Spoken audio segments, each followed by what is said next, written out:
interesting that when we see Jesus delivered to Pontius Pilate, the very first reason Jesus was delivered was because the Jews said he was an evildoer.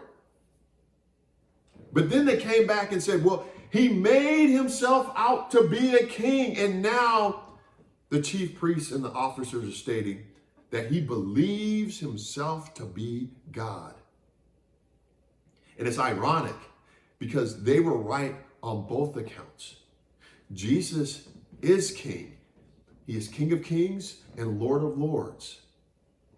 And he also is God. He is God in the flesh, the very reflection of God in human flesh.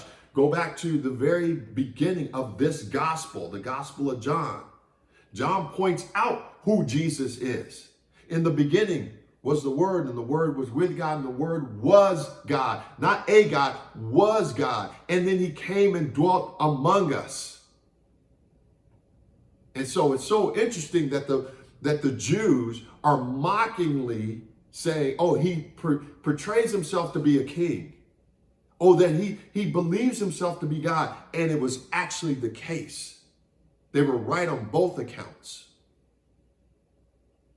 And so in verse 8, it says, therefore, when Pilate heard this statement, he was even more afraid. He was alarmed. And he entered into the praetorium again and said to Jesus, where are you from? But Jesus gave him no answer. You can see at this point that Pilate did not know how to respond or move forward. He knows Jesus to be innocent, but he is also trying to appease the Jews and avoid a riot. And so, previous questions that he has asked Jesus, are you a king? What did you do? And now, where are you from? But Jesus does not respond.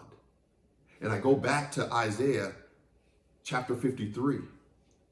And in Isaiah chapter 53, verse 7, the prophet says this, speaking of the suffering servant, he was oppressed, he was afflicted, yet he did not open his mouth, like a lamb that is led to slaughter and like a sheep that is silent before its shearers. Does that not sound like what Jesus is going through? Does that not sound like this corresponds exactly with Jesus?